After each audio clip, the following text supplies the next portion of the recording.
Les amis, salut à tous, c'est Pegasus et j'espère que vous allez bien. Et bienvenue dans cette vidéo où nous allons parler de Yu-Gi-Oh! Arc 5, de Yu-Gi-Oh! Arc 5 en général, de toute la série Yu-Gi-Oh! Arc 5. Vous le savez, j'ai fait plein de vidéos sur Arc 5, je crois que c'est la série Yu-Gi-Oh! Dont j'ai le plus parlé sur ma chaîne. Et dans ces vidéos-là, il y a des vidéos qui traitent exclusivement de chaque arc de Yu-Gi-Oh! Arc 5.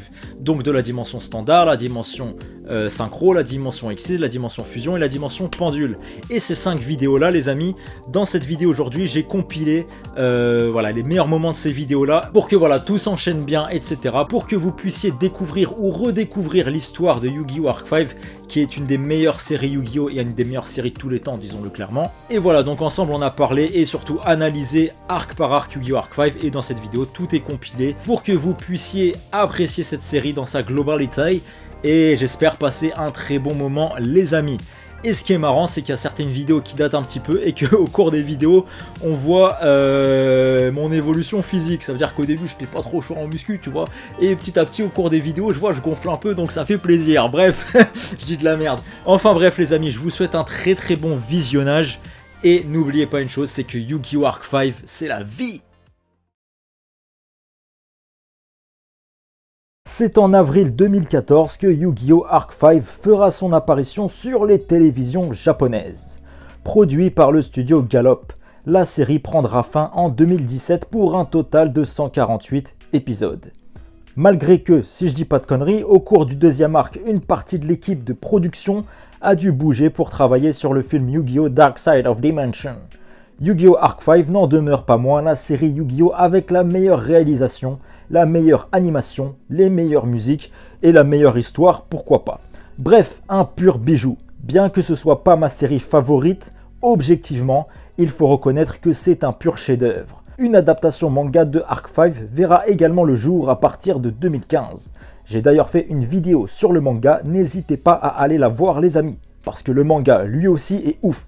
Et de toutes les adaptations manga, celle de Arc 5 est de loin la meilleure. Alors, pour vous raconter ma vie, moi personnellement, Arc 5, la première fois que j'ai vu ça, j'ai pas du tout accroché, loin de là. Puisque j'ai eu la malchance de commencer cette série avec la version française à l'époque, avec un générique qui te fait saigner les oreilles, et des doublages des plus gnangnans. Hey Yuya, qu'est-ce qui est jaune et qui attend? Ta mère! Quand j'ai vu Arc 5 pour la première fois, j'ai vu il y avait des couleurs partout, des hippopotames roses qui dansent, des licornes chelous, des enfants hyperactifs qui courent partout. Je me suis dit, oh là là, qu'est-ce que c'est que cette merde? Mais je me suis quand même dit que j'allais être curieux, donc j'ai bifurqué vers la VO. Et là, la grosse gifle de fou, car malgré des débuts difficiles, Yu-Gi-Oh! Arc 5 va monter petit à petit en puissance pour atteindre un certain degré d'excellence, voire même de perfection. Oui! Ça en devient très vite super accrocheur, ça va te tenir en haleine, et très vite tu vas devenir accro et tu pourras plus du tout t'arrêter. Et mine de rien, c'est ça que j'ai trouvé super intéressant, puisque au début de la série, tout est coloré, comme je vous ai dit, tout est joie de vivre, etc.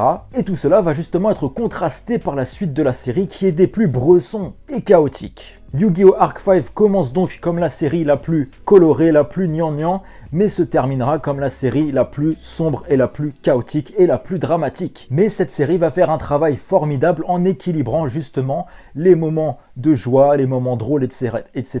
et les moments dramatiques, tristes, tout ça. Ça n'ira jamais trop loin dans les deux sens et tout ce qui est scène drôle, etc. c'est toujours bien amené, ça sort jamais de nulle part. Idem pour les scènes un peu tragiques. C'est la subtilité. Yuya, lui, est le personnage principal qui, de base, est la pureté incarnée, mais au fil de l'histoire, il va sombrer peu à peu dans les ténèbres et la folie. Puisque le jeu Duel de monstres, que Yuya souhaite utiliser pour apporter le bonheur et la joie autour de lui, est à la place continuellement utilisé pour amener de la douleur et de la souffrance, voire même sera responsable de la perte de vie humaine. Et pour mettre fin à tous ces différents conflits, Yuya il sera obligé de se mêler au conflit lui-même et de s'y impliquer, et deviendra littéralement consumé par ses démons intérieurs, alors que le chaos autour de lui continuera de s'intensifier. Mais Yuya, lui, veut malgré tout amener de la lumière et de la joie de vivre à toutes les personnes qui seront en détresse à travers les différentes dimensions où il va aller. Car faire sourire les gens est finalement le seul moyen d'apporter la paix. Bah oui, si tout le monde est heureux, y a plus de guerre, mine de rien. Mais bref, avant de rentrer un petit peu plus dans le détail, Yu-Gi-Oh! Arc 5, c'est quoi le pitch? C'est quoi l'histoire? Yu-Gi-Oh! Arc 5 met donc en scène un collégien nommé Yuya Sakaki,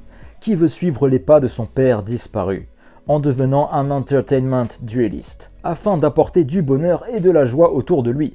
Yuya est le fils d'un grand champion qui, par le passé, a donc disparu avant un duel capital, ce qui a fait que presque tout le monde croit qu'il s'est dégonflé. Yuya a subi durant une bonne partie de son enfance les moqueries des autres vis-à-vis de son père, entre guillemets, le dégonflé. Bref, un duel d'exhibition sera organisé entre Yuya et l'actuel champion de l'Action Duel, celui qui devait être l'adversaire de son père avant sa disparition.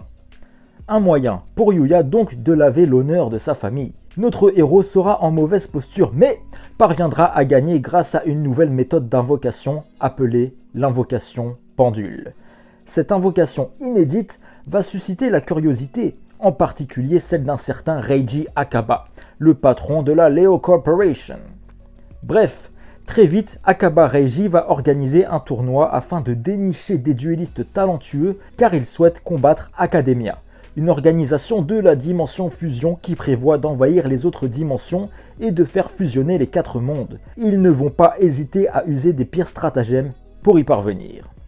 Grâce à ce tournoi, Reiji Akaba va donc créer un groupe de duellistes talentueux, les Lancers, qui auront pour mission de voyager à travers les dimensions afin de se faire différents alliés pour aller éliminer Academia. Bon, ça en gros c'est le pitch de base du tout début de l'histoire. Mais comme je vous ai dit, mine de rien, le début est un petit peu trop long et un petit peu trop chiant. Mais c'est surtout l'apparition de 2 personnages qui vont commencer à faire basculer l'ambiance générale de la série et créer de l'angoisse et du mystère. Il s'agit de Yuto, l'alter ego de Yuya de la dimension Xyz, ainsi que son ami Kurosaki Shun. D'ailleurs les amis, petite parenthèse sur le personnage de Kurosaki Shun, qui pour moi est un des meilleurs de Arc 5 et un des meilleurs toutes séries Yu-Gi-Oh confondues. Ce personnage est juste fou. Lui qui a tout perdu, ses amis, sa famille, sa ville, tout, il a tout perdu. Et il est tellement stylé. Ah oui, les amis, à noter d'ailleurs, je précise pour ceux qui n'ont pas compris, c'est que dans Yu-Gi-Oh! Arc 5, en fait, le monde, on apprend qu'il est divisé en 4 dimensions.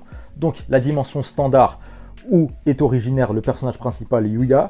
On a également la dimension Xyz, la dimension synchro et la dimension fusion. Et ce qui va être totalement fou, c'est que comme vous l'avez compris, nos héros vont voyager à travers les différentes dimensions. Et chaque dimension, donc chaque arc de la série, aura limite sa propre ambiance, sa propre histoire. Bien que la trame principale reste la destruction de Academia, chaque arc, donc chaque dimension, aura ses propres thématiques, ses propres histoires, ses propres personnages de fous, etc., etc. Mais au final, tout se rejoindra au même point. Et c'est juste fou. C'est un petit peu comme dans One Piece où en fonction de l'île où ils sont, l'histoire, l'ambiance, etc. sont différentes. Ce qui fait que tu t'ennuies jamais.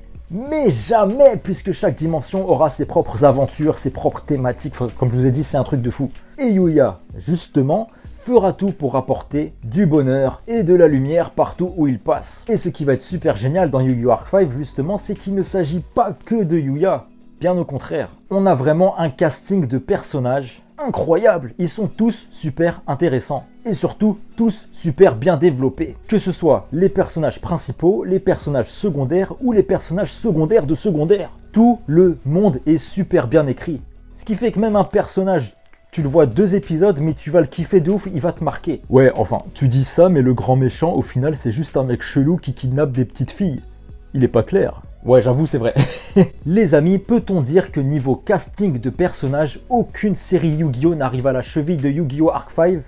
Je pense que oui. D'ailleurs, même les personnages emblématiques de Yu-Gi-Oh! 5Ds, Zexal ou GX qu'on va retrouver dans la série sont beaucoup plus stylés et charismatiques dans Arc 5 que dans leurs séries respectives. Eh ouais. Ouais mais enfin mec, ça c'est que du fanservice quoi, sois pas naïf. Tu m'emmerdes. Et même au niveau des decks d'ailleurs, ceux qui jouent au jeu de cartes doivent le savoir que les decks qu'on retrouve dans Yu-Gi-Oh! Arc 5 sont juste tous incroyables, que ce soit le deck Yeux Impair, le deck Vitesse Ruide, le deck Red Raptor, le deck Chevalier Fantôme, le deck Luna Light et le meilleur, le deck DDD. Et surtout, la grande majorité des decks des différents personnages reflètent en fait leur personnalité. Prenons par exemple le personnage de Sora, qui joue un deck super mignon, un deck peluchimal, où les monstres sont essentiellement des petits animaux en peluche, qui reflètent donc l'enfant mignon que peut être Sora, celui donc qu'il prétend être au début de la série. Mais en fusionnant, ces monstres apparaîtront comme des créatures effrayantes et ténébreuses, qui reflètent finalement le vrai Sora qui est complètement tordu et ténébreux. Il cachait ce côté-là derrière son apparence toute mignonne et toute innocente, comme ces monstres. Yu-Gi-Oh! Arc 5 a également su rendre les duels beaucoup plus intéressants et divertissants. Certes, on peut penser que c'est un petit peu ridicule au début, mais l'entertainment duel au final c'est grave cool.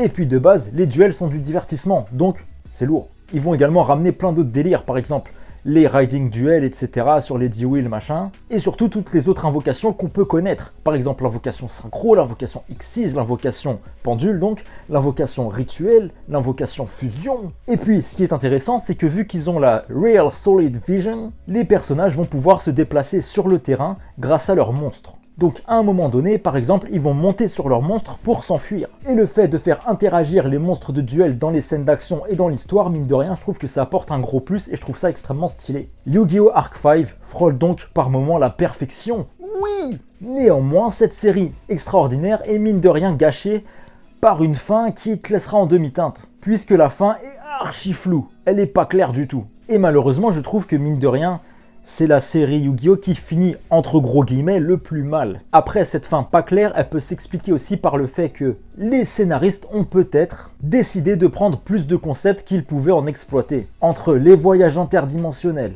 les parents disparus, les bijoux magiques, les sous-histoires, plus l'ajout des différents personnages de différentes séries Yu-Gi-Oh! Ce qui fait qu'à un moment donné, on peut vite se sentir dépassé, quoi.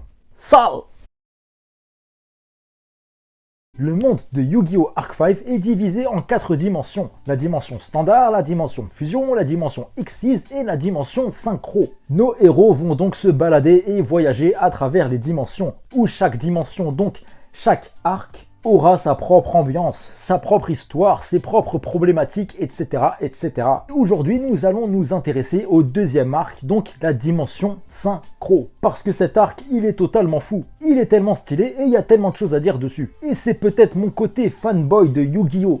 5Ds qui me fait dire ça, mais pour moi, l'arc synchro, ça a été mon favori, bien que les autres sont hyper lourds aussi, mais je sais pas, l'arc synchro il avait ce truc en plus qui m'a fait kiffer de ouf. Et dans cette vidéo on va justement s'intéresser à cet arc là. Arc synchro qui va d'ailleurs reprendre sous plusieurs aspects le schéma narratif de Yu-Gi-Oh! 5Ds. Mais en beaucoup mieux, on va pas se mentir. On en reparlera un petit peu tout à l'heure. Dans cette dimension synchro donc, où seuls les vainqueurs réussiront à avoir une place, bien que satellite ici à proprement parler n'existe pas, il y a toujours une énorme ségrégation entre les gens. Ici la population est divisée en 2 catégories, ceux d'en haut et ceux d'en bas. L'arc dimension synchro grosso modo se situe de l'épisode 50 à 99.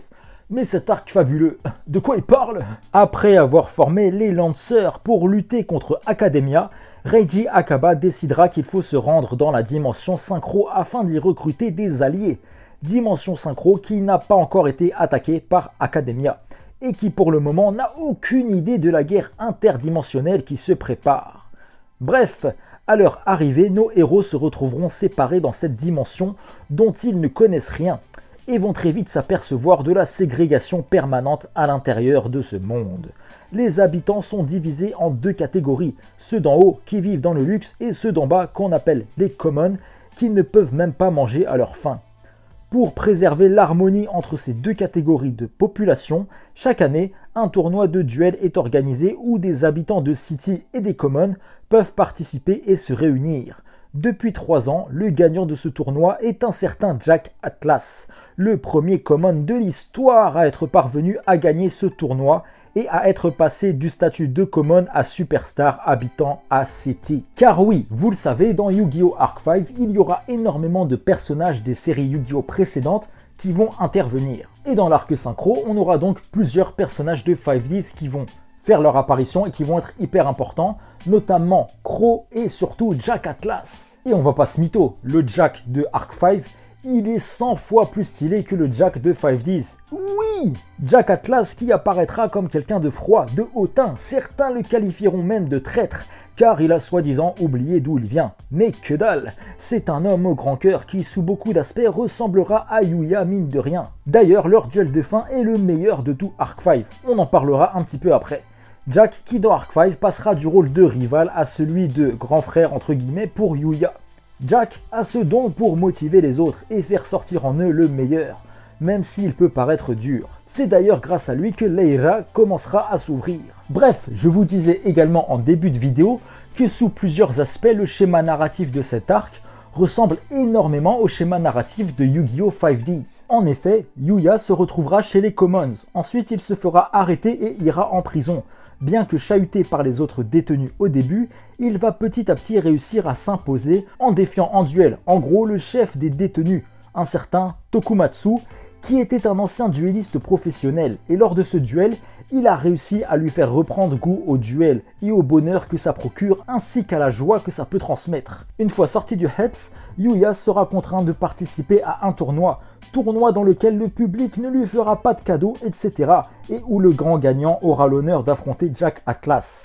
On va pas se mytho, ça vous rappelle pas quelque chose tout ça? Ah bah oui, vous remplacez Yuya par Yusei, et c'est exactement la même chose que le début de Yu-Gi-Oh! 5Ds. Mais comme je vous ai dit, l'arc synchro de Arc 5, c'est du 5Ds en beaucoup plus stylé. Oui! Même si Yusei malheureusement n'est pas là, on aura quand même le droit à plein de personnages des plus charismatiques et des plus épiques et des plus stylés. Et on aura également droit à des duels stratosphériques. Ouais.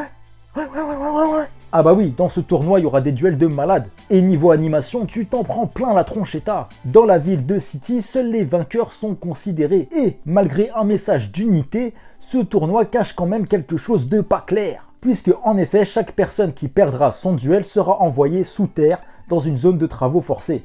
En gros, c'est des perdants, ils n'ont pas leur place dans la société. C'est un système dégueulasse qui rendra Yuya complètement fou. Néanmoins, celui-ci sait que pour faire changer les choses, il faut qu'il soit, aux yeux des autres, vu comme un gagnant, comme un vainqueur. Et le seul moyen pour lui d'être vu de cette manière, c'est d'aller défoncer la gueule à Jack Atlas. Car, je le rappelle, mais dans cette dimension, seuls les vainqueurs sont écoutés et considérés. Bref, on aura donc le droit à un tournoi qui va se voir enchaîner des duels plus fous les uns que les autres. Je pense notamment à quelques pépites comme Crow versus Kurosaki, Denis versus Kurosaki, Yogo contre Serena et surtout le duel de fin entre Yuya et Jack qui raconte énormément de belles choses, qui graphiquement est le plus beau duel de toute l'histoire de Yu-Gi-Oh! Et symboliquement et scénaristiquement est aussi un des meilleurs. Puisqu'il faut savoir qu'au moment de leur duel, ça partait en guerre civile entre les Commons et les habitants de City. Et en plus de tout ça, on avait droit à l'invasion de Academia dans la dimension synchro. En gros, c'est le sbeul total. Mais en gros, leur duel à Yuya et Jack, il sera tellement grandiose qu'en gros, pendant les manifs, pendant la guerre civile, tout ça, les gens, petit à petit, ils vont s'arrêter et ils vont regarder le duel qui est en train de se passer en même temps. Et ils vont petit à petit se rendre compte que c'est un truc de ouf qu'ils sont en train de voir. En même temps, ce duel, c'est un truc de ouf. Leur duel va arrêter le temps.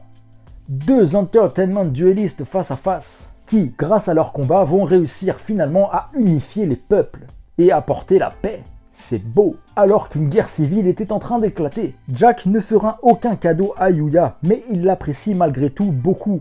C'est pour cela qu'il n'hésite pas à être dur avec lui, à le provoquer, à lui dire les choses pour que celui-ci grandisse et évolue. Et comme je vous ai dit, plus tard au cours de la série, Jack apparaîtra comme un grand frère pour Yuya. D'ailleurs, concernant Jack, dans cet arc, il y a un symbole que j'ai énormément kiffé et qui m'a donné des frissons. Il faut que je vous en parle. C'est toute la symbolique qu'il y a autour de la carte Tuning Magician. Car il faut savoir que quand Jack Atlas était petit, qu'il faisait partie des Commons, qu'il était dans la Hesse, dans les bas-fonds de la ville, il était pas Yamb, et il y a une carte en gros qui tombait du ciel, et cette carte, c'est la carte Tuning Magician. Et en voyant cette carte, Jack Atlas, en voyant cette carte, en gros, il a décidé de devenir duelliste professionnel, et il a tout fait pour l'être. Et il s'est donc battu pour accomplir son rêve. Lui qui est parti de rien, de zéro, etc.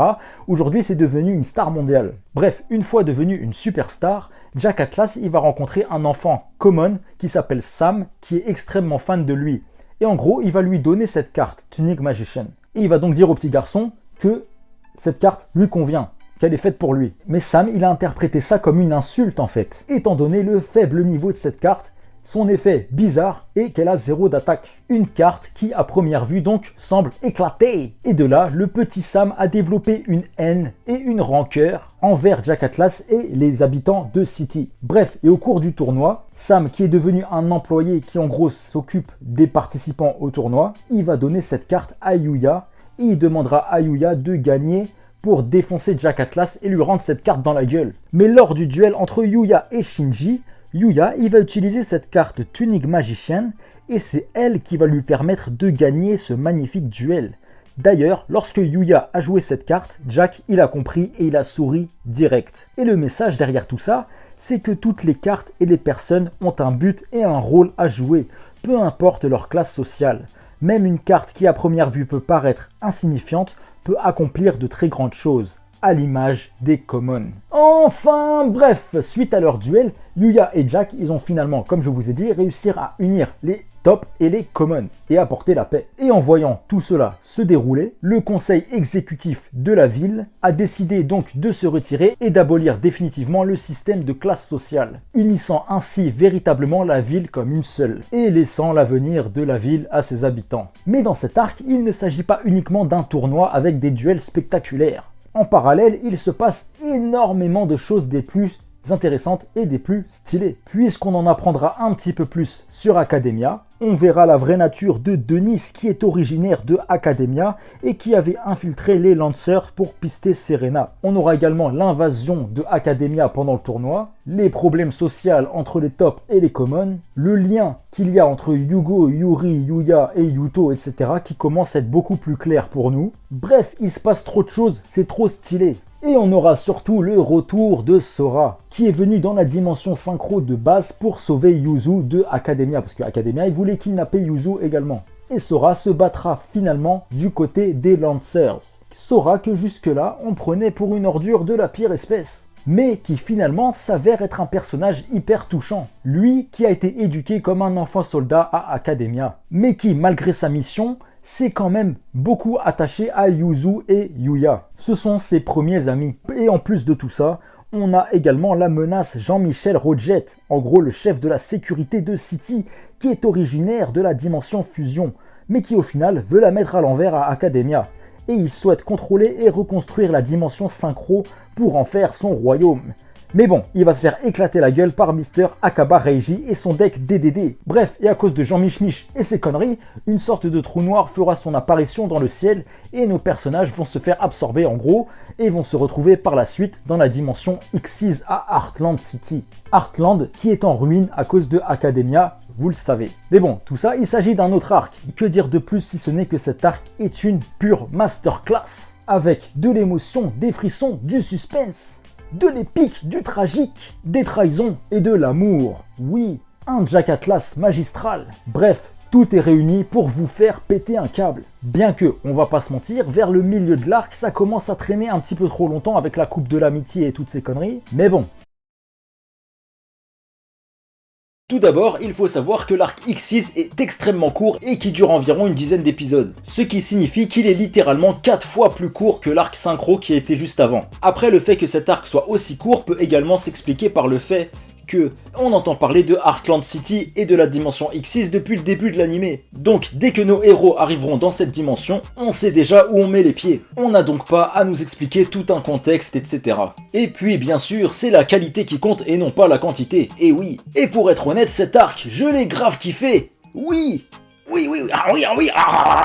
La dimension X6 est donc l'une des 4 dimensions présentes dans Yu-Gi-Oh! Arc 5, où tous les duellistes utilisent des monstres X6. Mais non, je m'y attendais trop pas. Je te jure mec. La ville de Heartland City, qui est une ville où il règne la paix et la joie de vivre, a été sauvagement attaquée et détruite par une armée de duellistes de Academia de la dimension fusion, eux qui sont sous les ordres de Léo Akaba, qui souhaitent conquérir toutes les dimensions afin d'accomplir un sombre projet, que je vous dévoilerai dans la vidéo sur la dimension fusion.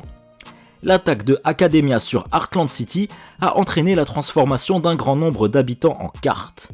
Une partie des survivants se sont organisés en résistance et vont se battre en utilisant la même méthode que Academia. La résistance est principalement composée de Yuto, Shun Kurosaki, Saya Allen Kozuki et surtout le fameux Kaito. Vous l'aurez donc compris, la dimension X6 est totalement saccagée. Il ne reste que des ruines. Et Yuya justement sera là pour apporter un petit peu de lumière et du bonheur dans ce décor triste et sans âme. D'ailleurs, l'opening de cet arc est juste incroyable. Et cet opening nous montre justement toute la symbolique de cet arc, mais également toute la symbolique de Yu-Gi-Oh! Arc 5 en général. Déjà, le son est juste fou. Et puis le premier mot de la musique, en vrai, c'est Zetsubo. Zetsubo qui en japonais signifie en gros désespoir, etc.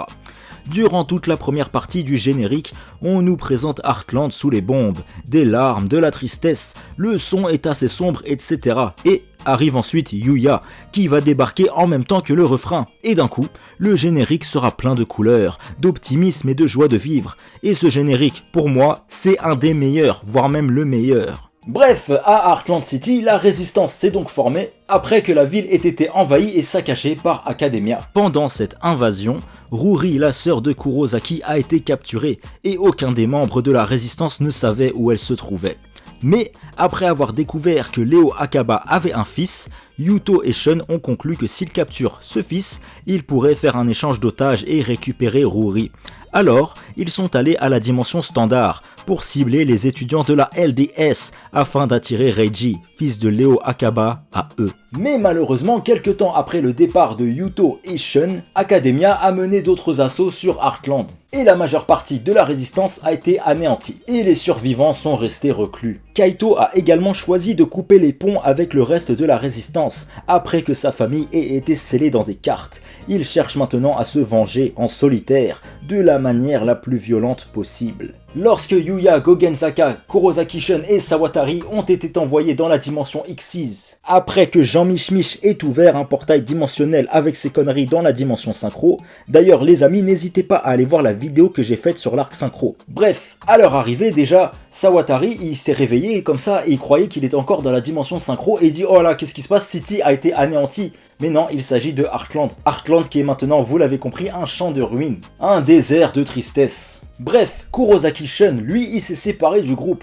pour aller vérifier à la base de la résistance si ses amis vont bien. Yuya, Gogenzaka et Sawatari ont donc erré dans les ruines de Heartland et seront choqués et tristes face à un tel décor. Ce décor morbide nous montre donc à quel point Academia peut être cruel et dangereux. Et naturellement, Yuto, qui vit à l'intérieur de Yuya, deviendra fou de rage en voyant tout ça. Et vous voulez savoir pourquoi je le kiffe de ouf, Yuto ? C'est parce qu'il a la même conviction que Yuya sur le fait que le duel doit être utilisé pour faire sourire les gens, mais il n'est pas naïf à ce sujet et se rend compte que dans certaines situations, se battre est la seule solution. Il dira d'ailleurs, je cite, « Apporter des sourires avec le duel est certainement un idéal, mais nous ne pouvons atteindre cet idéal qu'après la défaite de Academia. » Contrairement à Yuya qui lui pense que même le pire des chiens en face de lui, il peut le ramener du bon côté en lui faisant prendre du plaisir et sourire lors d'un duel. En même temps, Yuya, c'est la pureté incarnée. Enfin bref, à Heartland, nos héros vont par hasard tomber sur une famille de réfugiés. Ils vont les secourir, et cette famille justement leur apprendra que la majeure partie de la résistance a été anéantie par Academia. Et d'ailleurs, cette scène, les amis, est extrêmement importante, puisque dès ce moment-là, cette mère ainsi que ses deux enfants, qui jusque-là avaient très peur des duels et qui étaient traumatisés par la cruauté de Academia, ont vu grâce à Yuya que finalement les duels peuvent être amusants et apporter du bonheur et de la joie. Yuya leur a redonné le sourire grâce à son duel spectacle. Yuya apparaît donc comme une lumière dans les ténèbres de Heartland City. Il y a donc un contraste extrêmement bien foutu entre les ténèbres qui peuvent régner dans la ville et la lumière que pourra apporter Yuya justement à travers ses différents duels. Yuya qui grâce à son duel spectacle avait déjà réussi à ramener la paix et le bonheur dans la dimension synchro juste avant. Bref, très vite nos héros vont tomber sur le fameux Kaito. Ce dernier les prendra pour des ennemis au début et va les affronter en duel, mais Shun, son ami, interviendra pour lui expliquer la situation. On va pas se mentir, le Kaito de Yu-Gi-Oh! Arc 5 n'arrive pas du tout à la cheville du Kaito qu'on a connu dans Yu-Gi-Oh! Zexal. Mais n'en demeure pas moins très important, très stylé et très charismatique. Ouais. Et puis son deck, les amis, son deck Cypher, oh là là là là, la puissance ne respecte que la puissance, Ro. Enfin bref, comme je vous disais, Yuya va apporter de la lumière à Heartland City, grâce à sa personnalité toujours joviale et son duel spectacle. Il apportera du bonheur aux habitants de Heartland qui ont tout perdu, et réussira même à ramener à sa cause des duellistes de Academia, et ça c'est fort. Je pense notamment à Grace et Gloria, et surtout Edo Phoenix, qui de base est un sergent de Academia, un homme qui peut paraître froid et sans cœur, mais qui, après son duel face à Yuya, le rejoindra dans son combat. Et on va en parler un petit peu de ce duel entre Yuya et Edo Phoenix, qui est un des meilleurs duels de tout Yu-Gi-Oh! Arc 5, puisque c'est un duel émouvant, symbolique, épique, incroyable, oui! Edo Phoenix, il faut savoir qu'il était retourné à Heartland pour retrouver Sakaki Yusho, mais il va à la place tomber sur son fils Yuya. Un premier duel aura lieu entre les deux qui se soldera par un match nul. Bref, après plusieurs péripéties, ils s'affronteront une deuxième fois, et grâce au duel spectacle de Yuya, Edo Phoenix va prendre tellement de plaisir à jouer. D'ailleurs, la dernière fois qu'il avait ressenti autant d'émotions, c'était lors de son duel face à Yusho Sakaki. Car Edo et Sakaki Yusho s'étaient déjà affrontés en duel, un combat que Edo Phoenix avait perdu, mais qui, malgré sa défaite, lui a fait passer un bon moment. Il n'a jamais autant pris de plaisir lors d'un combat. Mais cette défaite le rendra fou de rage, car celui-ci avait du mal à accepter ses vrais sentiments. Suite à ça, Yusho Sakaki lui donnera la carte monde souriant, que Edo va déchirer, mais malgré tout, depuis ce jour, il conserve la moitié de cette carte avec lui, pour se remémorer ce duel qui l'avait tant fait vibrer. Yuya a donc réussi ce que son père n'avait pas totalement accompli, ouvrir le cœur de Edo Phoenix et le ramener sur le bon chemin. Suite à son duel contre Yuya, Edo Phoenix rejoindra les Lancers dans leur combat pour combattre Academia. Ils partagent désormais la conviction que le duel n'est pas un outil de conflit, mais plutôt un outil pour apporter le bonheur aux gens. Edo Phoenix est même allé jusqu'à jeter sa veste qui symbolisait son statut de commandant en chef, démontrant ainsi sa volonté de trahir et combattre Leo Akaba. Ce dernier aidera ensuite les habitants de Heartland, lui qui est désormais prêt à tout pour se racheter de ses fautes. Ah là là, ce duel entre Yuya et Edo Phoenix, les amis, je vous jure, c'est un des meilleurs. Et le Edo Phoenix de Yu-Gi-Oh! Arc 5, pour moi, je vous jure, je l'ai préféré au Edo Phoenix de Yu-Gi-Oh! GX. Il est beaucoup plus charismatique, il est beaucoup plus badass. Oui, bref, Kaito, Shun, Yuya, Sawatari, Gogenzaka et Edo Phoenix sont désormais prêts à se rendre dans la dimension fusion pour aller faire du sale à Academia. Ce sera bientôt l'heure de la bataille finale et l'arc de la dimension fusion est vraiment extraordinaire, les amis.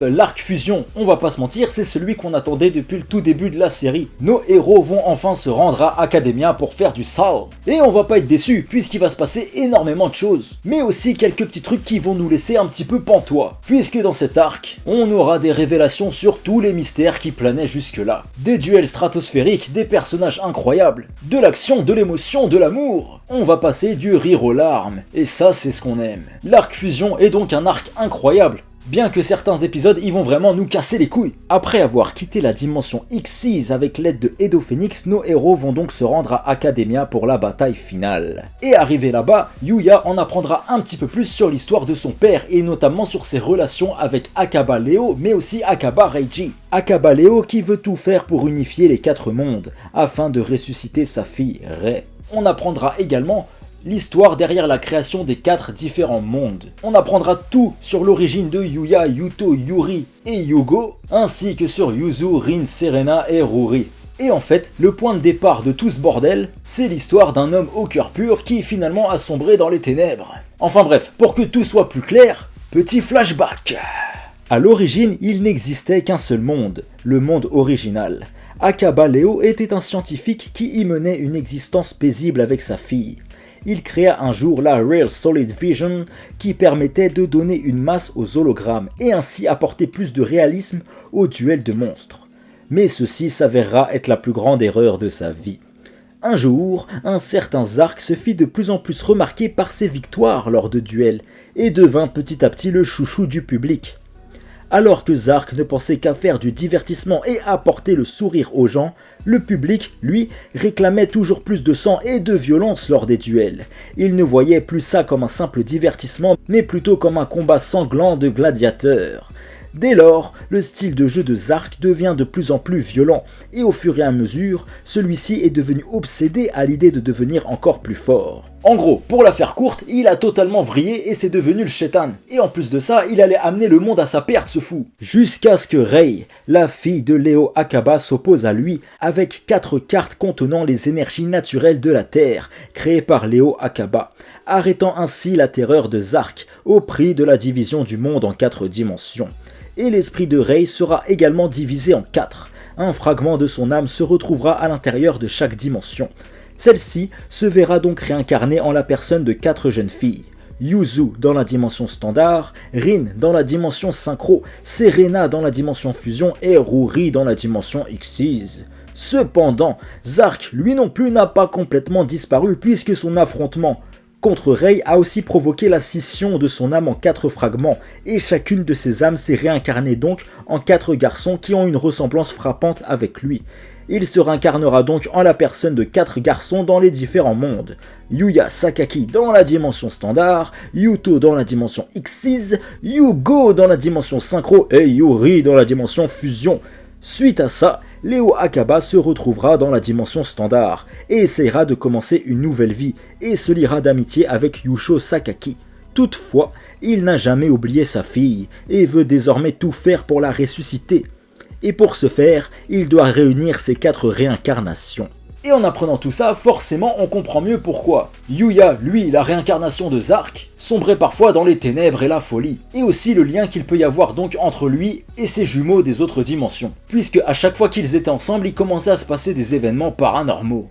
Enfin bref, arrivés à Academia, nos héros vont donc tout mettre en œuvre pour libérer Yuzu, Rin, Serena et Ruri. Néanmoins, celles-ci vont toutes être possédées à cause d'un virus qu'un scientifique de Academia a implanté dans leur cerveau.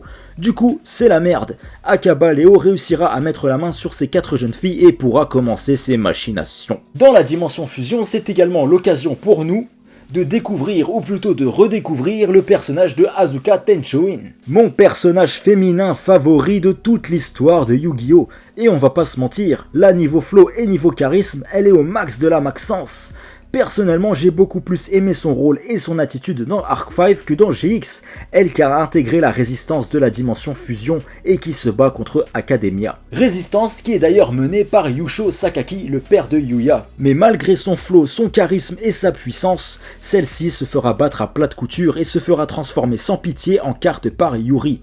Ah bah oui, qui dit dimension fusion dit enfin Yuri qui passe à l'action, lui que jusque-là on voyait apparaître de temps en temps, mais jusque-là on n'avait jamais pris conscience à quel point il pouvait être cruel et surtout puissant, et qu'il fait flipper sa race, mais qu'est-ce qu'il est stylé. D'ailleurs, les meilleurs duels de cet arc seront contre lui, on peut le dire. Et en voyant tout ça, on a vraiment le sentiment que Yuri en fait représente toute la partie maléfique que Zark pouvait avoir, contrairement à Yuya qui lui représente toute la partie pure que Zark avait avant de partir en cacahuète. Yuri donc n'hésitera pas à transformer Asuka en carte comme je vous ai dit, et à ce moment-là, tout cela se passera sous les yeux d'un pauvre Sora apeuré et impuissant, qui lui aussi au passage va se faire défoncer la gueule. Apparaîtra ensuite Yugo qui va se battre en duel contre Yuri, et ce combat les amis, ce combat qu'est-ce qu'il est stylé, avec d'un côté le deck Prédaplante et de l'autre le deck Vitesroid. Lors de ce combat, ça va d'ailleurs partir en cacahuète puisque l'esprit de Zark va commencer à toquer à la porte. Et également lors de ce duel, Yugo sera soutenu par Kaito et Edo Phoenix qui se joindront au duel. Au passage, voir Edo Phoenix et Kaito côte à côte combattre ensemble, bah ça fait plaisir, eux qui étaient meilleurs ennemis jusque-là. Le chef de la résistance de la dimension X6 aux côtés d'un des chefs d'armée de Academia. Et ça c'est beau et ça donne des frissons. Oui, et comme je vous ai dit, lors du duel entre Yuri et Yugo, Zark qui commençait à toquer à la porte. Car au même moment, pas loin, Yuya il était en train de péter un câble. Mais ça on en parlera plus tard. Bref, après un duel stratosphérique, Yuri va réussir à anéantir Yugo et l'absorbera. Et je vous disais il y a 5 secondes que Yuya, en même moment que ce duel avait lieu, il était en train de péter un câble pas loin. Car oui, au moment où Yuri et Yugo s'affrontaient, Yuya lui aura retrouvé son père. On aura d'ailleurs le droit à des retrouvailles touchantes comme jamais. Néanmoins, ce moment d'émotion sera de courte durée, puisque Léo Akaba activera le plan Revival Zero, consistant donc à unir Yuzu, Rin, Serena et Ruri, et unifier les mondes afin de faire ressusciter sa fille Rei. Un duel éclate alors entre Reiji Akaba et Yuya contre Akaba Léo. Et quel combat les amis, quel combat! Mais au cours de ce duel, Yuya justement, il va souffrir de voir Yuzu dans cet état. Elle qui était en train de disparaître peu à peu. C'est terrible! Yuya commencera donc à être envahi par ses démons intérieurs, ou plutôt par Zark. Et là, tu sens que ça sent la tempête. Léo Akaba sera vaincu sauvagement par Yuya, et là, ça va être encore plus la merde, puisque Yuri il va débarquer comme un cow-boy, et il affrontera ensuite Sakaki Yusho en duel. Duel que Yuri remportera haut la main, transformant ainsi en carte Sakaki Yusho, et tout cela sous les yeux de Yuya. Et là, Yuya, il va littéralement péter un câble. Il venait de retrouver son père après 3 ans d'absence, et son père, il vient de se faire transformer en carte sous ses yeux. Inutile de vous dire que là, ça sent la tempête. Son côté obscur reprendra donc surface pour le contrôler totalement. On n'aura jamais vu Yuya dans un tel état, et ce duel qui va suivre entre Yuya et Yuri est tout simplement un des meilleurs duels de la série. Oui, un combat entre deux Shaitan. Yuya écrasera Yuri sans pitié et l'absorbera par la suite. Et à ce moment-là, Yuya, Yuto, Yuri et Yugo ne font désormais plus qu'un. Zark est donc de retour. Il va se réincarner et le monde, il est en danger maintenant. Yuya, il est totalement contrôlé par Zark. Et d'ailleurs, c'est à ce moment-là qu'on peut dire que la série va commencer à partir en cacahuète. C'est quoi cette dégaine, frère? Franchement, tous les persos de Arc 5, ils sont stylés de ouf. Mais là, wesh, c'est quoi cette dégaine? Regardez-moi sa tête de con, sérieux. Mais bon, malgré sa dégaine dégueulasse, Yuya, ou plutôt Zark, est sur le point de faire sombrer le monde dans le chaos. Tous nos personnages favoris vont donc aller l'affronter à tour de rôle, afin de tenter de lui faire ouvrir les yeux. On aura d'abord Sora et Edo Phoenix, qui vont l'affronter, mais qui vont se faire éclater et qui vont donc transmettre le relais à Kurosaki et Kaito. D'ailleurs, la scène où Sora suppliera Kurosaki de sauver Yuya en lui donnant son pendentif est juste magnifique, les amis. Elle montre clairement que entre Kurosaki et Sora, la hache de guerre est définitivement enterrée. Il n'y a désormais plus aucune rancœur entre les deux. C'est beau. Bref, Kurosaki et Kaito, ils vont à leur tour se faire éclater la gueule. Ensuite, ce sera au tour de Jack Atlas et Gogenzaka qui vont aussi perdre et qui vont transmettre le relais à Sawatari et Crow. Mais à ce moment-là, Crow, il était pas censé être transformé en carte? Si, mais bon, il a ressuscité. Oh, ah bon, comment ça se fait? Parce que c'est magique, c'est comme ça, pose pas de questions. Ah, ok.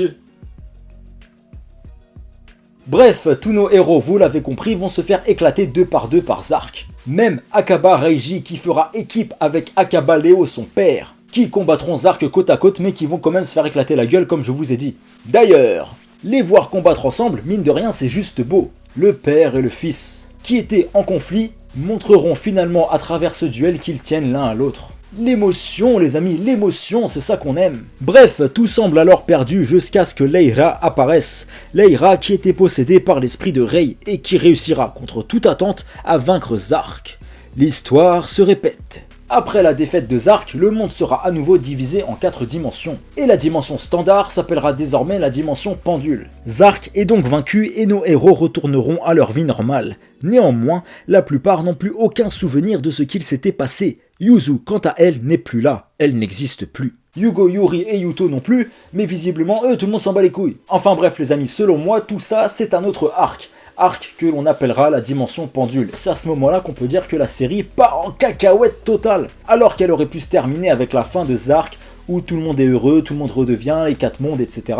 Non, ils ont continué 10 épisodes de plus pour faire partir la série en couille. C'est relou. Mais ça n'empêche pas que ça reste stylé et qu'il y a quand même plein de bonnes choses à récupérer là-dedans. Enfin bref les amis, que dire de plus sur l'arc de la dimension fusion, mis à part qu'il est quand même extrêmement stylé et qu'il se passe quand même plein de belles choses intéressantes. Et qui selon moi est quand même un des meilleurs arcs de la série, malgré le flow éclaté de Zark.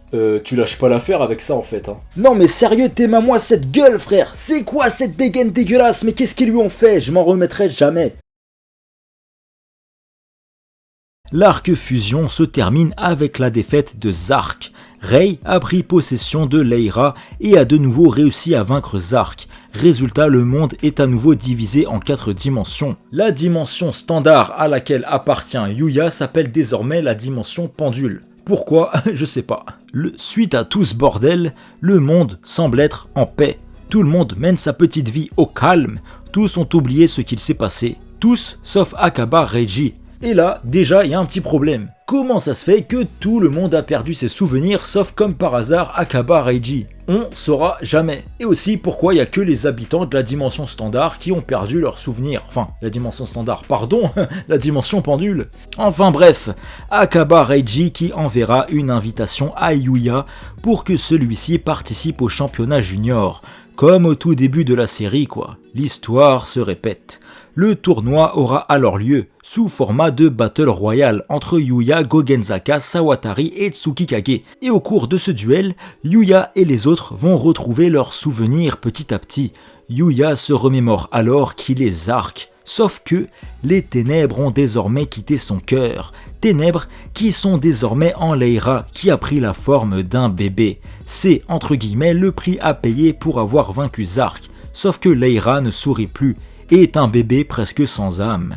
Alors, pourquoi Leira est un bébé? Tout simplement parce que c'est exactement la même chose qui s'est passée à l'époque lorsque Rey avait vaincu Zark. Elle a été réincarnée dans 4 mondes différents sous la forme d'un bébé. De même pour Zark. Bref, c'est pour cela que Akaba Reiji a organisé ce tournoi. Il veut se servir du duel spectacle de Yuya pour tenter de faire sourire Leira. Et ainsi faire disparaître les ténèbres de ce monde en gros. Et puis on se fout un petit peu de notre gueule en vrai, parce que tout Zark qu'il est, s'il a la forme d'un bébé, en vrai il va rien faire du tout, donc ça te laisse au moins 10, 12, 13, 14, 15 ans avant que Zark il parte en couille. Donc t'as le temps de trouver des solutions. Et puis ce qui est un petit peu dommage, c'est qu'on sent pas vraiment la menace. Genre Leira c'est pas un petit bébé obscur qui fait des bêtises et tout, qui est un peu agité. Au contraire c'est un bébé inerte qui fait pas peur du tout. Après, ce qui est très beau, par contre faut le souligner, c'est que Leira a toujours été de base une sorte d'enfant soldat qui avait pas vraiment de vie en fait tout simplement. Et le fait que Leira soit redevenu un bébé, il va pouvoir accomplir une nouvelle vie, pouvoir s'épanouir dans la vie, etc. et ne plus être qu'un simple enfant soldat. Il va pouvoir refaire sa vie de la plus belle des manières, on l'espère. Et ce côté-là, mine de rien, est assez sympa, assez symbolique et assez stylé. De plus, dans ce monde, la dimension pendule, il y a encore un problème, c'est que Yuzu n'existe plus. Yuya est donc prêt à tout pour la retrouver. Yuya devra donc faire tout son possible, grâce à son duel spectacle, pour que Leira, sous la forme d'un bébé, se tape des barres, afin d'avoir un minimum d'espoir que Yuzu réapparaisse. Oui, c'est complètement con, mais ça va être stylé, vous inquiétez pas. Enfin bref, Yuya sortira vainqueur de cette Battle Royale. Néanmoins, son style de jeu a changé. Il n'ose pas invoquer ses dragons sur le terrain de peur de réveiller Zark, lui qui est encore sous le choc de ce qui a pu se passer dans la dimension fusion. Et puis franchement, passer 3 épisodes uniquement pour que Yuya retrouve ses souvenirs, c'est un petit peu relou. Suite à ça, Reiji Akaba lui apprendra qu'il devra vaincre tous les membres de Lancers à tour de rôle à travers les différentes dimensions. Yuya commencera donc par se rendre dans la dimension X6 via un portail dimensionnel. Alors que celui-ci s'attendait à tomber sur Kurosaki Shun, il fera face à Denis. Un duel spectacle de folie aura alors lieu entre les deux dans la dimension X6, et tout cela sous les yeux de certains habitants encore sous le choc de ce qu'a pu faire Academia. Voir des cartes, surtout des cartes fusion, ça va les terrifier. Mais le duel entre Denis et Yuya sera tellement beau qu'il fera vibrer tout le monde. Denis, qui au cours de ce combat portera un masque et se fera passer pour le méchant, comme si ce duel spectacle était une pièce de théâtre dans laquelle Yuya aurait le beau rôle, celui du sauveur. Un moyen pour Denis de montrer que, entre guillemets, Academia c'est de l'histoire ancienne. Mais bon, finalement, Yuya va lui dire « Frère, sois toi-même, t'inquiète et viens on leur en met plein la vue à tous ». Un duel vraiment extraordinaire entre les deux donc, que Yuya remportera. Néanmoins, notre héros n'a toujours pas invoqué ses dragons sur le terrain par peur. Et au passage, ce duel permettra d'apporter une conclusion plus que parfaite au personnage de Denis. Qui, bien que ce soit quelqu'un qu'on voit pas énormément dans la série, je trouve que c'est vraiment un personnage qui de A à Z a été bien écrit, bien construit, bien développé, etc. D'ailleurs, n'hésitez pas à me dire en commentaire si ça vous intéresse que je vous fasse une histoire de ce personnage, comme j'ai déjà fait pour plein de personnages, mais pour Denis, pourquoi pas, n'hésitez pas à me le dire en commentaire les amis. Bref, suite à ça, Yuya se rendra dans la dimension fusion, afin d'affronter Kurosaki Shun, qui était parti là-bas pour éclater la gueule à Akaba Leo. Kurosaki, qui est sans nouvelles de sa sœur Ruri. Il apprendra ensuite toute la vérité. Comme quoi, Ruri est une des 4 réincarnations de Rei, la fille de Akaba Leo, et que Yuto est une des 4 réincarnations de Zark, comme Yuya. Alors que Kurosaki s'apprêtait à faire du sale à Leo Akaba, il acceptera finalement de défier Yuya dans un duel. Un combat stratosphérique encore une fois qui sera remporté par Yuya. Et juste avant de perdre, Kurosaki a aperçu Yuto qui vivait en Yuya, ce qui lui redonnera donc de l'espoir quant au fait que l'âme de sa sœur Ruri est toujours quelque part. Et cet incroyable duel entre Yuya et Kurosaki se déroulait sous les yeux de Jack Atlas qui les observait. Et Jack, on le connaît, il va pas y aller de main morte pour traiter Yuya de poltron, en mode « tu vas jamais sauver personne si t'invoques pas tes dragons, petite merde ». Jack défiera alors Yuya dans un riding duel, mais tout cela était prévu. Akaba Reiji fera alors apparaître un circuit qui englobera les 4 différents mondes. Le Riding Duel entre Yuya et Jack se déroulera donc sous les yeux de tous. Un combat stratosphérique va avoir lieu encore une fois. Néanmoins, Yuya a du mal à se résoudre à invoquer ses dragons malgré entre guillemets les provocations de Jack. Jack qui encore une fois se montre très dur envers Yuya, mais pour son bien. Il a encore une fois ce rôle de grand frère pour Yuya, et la relation entre les deux au cours de la série, je l'ai trouvé vraiment trop stylée. Mais Yuya sentira au fond de lui que Yuto, Yuri et Yugo vont lui parler et l'encourager. Yuya prendra alors son courage à 2 mains et invoquera successivement tous ses dragons sur le terrain et réussira à vaincre entre guillemets son grand frère Jack Atlas. Un duel époustouflant qui a lieu sous les yeux des habitants des 4 différents mondes. Tout le monde est sous le charme. Et oui, nous avons tous ressenti des frissons suite à ce combat. Néanmoins, ce ne sera toujours pas suffisant puisque Leira n'a toujours pas souri. D'ailleurs, Leira, je me suis posé la question, pourquoi au lieu de faire des duels spectacles, ils ont tout simplement pas essayé de lui faire des petits guilis ou de lui faire des petites grimaces, peut-être que ça aurait marché tout simplement, plutôt que d'organiser un tournoi à la con. Enfin bref, on sait pas. Après, j'ai un petit peu du mal à imaginer Akaba Reiji en train de faire ça. Ce serait chelou. Enfin bref, ça va donc être l'heure du duel final. Duel qui va être un des meilleurs de tout Arc 5 et un des meilleurs toutes séries Yu-Gi-Oh confondues. Oui, vous avez bien entendu. Le moment donc de tenter le tout pour le tout. Yuya devra affronter Akaba Reiji, la seule personne qu'il n'a jamais réussi à vaincre. C'est donc là le duel qu'on attendait tous depuis le tout début de Yu-Gi-Oh! Arc 5. Yuya fera donc face à la personne qui semble inaccessible, invincible, Reiji Akaba. Un des meilleurs duels du monde, et niveau émotion, niveau musique, on va être servi, c'est le meilleur de tout Arc 5 et de loin. Un duel plus que incroyable entre les deux, oui je me répète mais ça vaut le coup, croyez-moi. Un duel où finalement Yuya réussira à prendre du plaisir et surtout le transmettre aux autres. Akaba Reiji, qui lui a toujours été assez froid, etc., se mettra à sourire et à s'amuser au cours de ce combat. Combat que Yuya remportera, grâce à ses dragons qu'il fera entre guillemets évoluer. En invoquant ces dragons, Yuya réussira à sentir les émotions qu'a pu avoir Zark par le passé. Bref, suite à cette victoire, Akaba Reiji annoncera à Yuya qu'il a réussi son test pour devenir professionnel. Tout le stade est en feu, avec le sourire aux lèvres, et Leira aussi a souri. Yuya a réussi, à travers son duel spectacle, à faire sourire Leira et ainsi sauver le monde. Suite à ça, Yuzu réapparaîtra aux yeux de tous, heureuse et en larmes.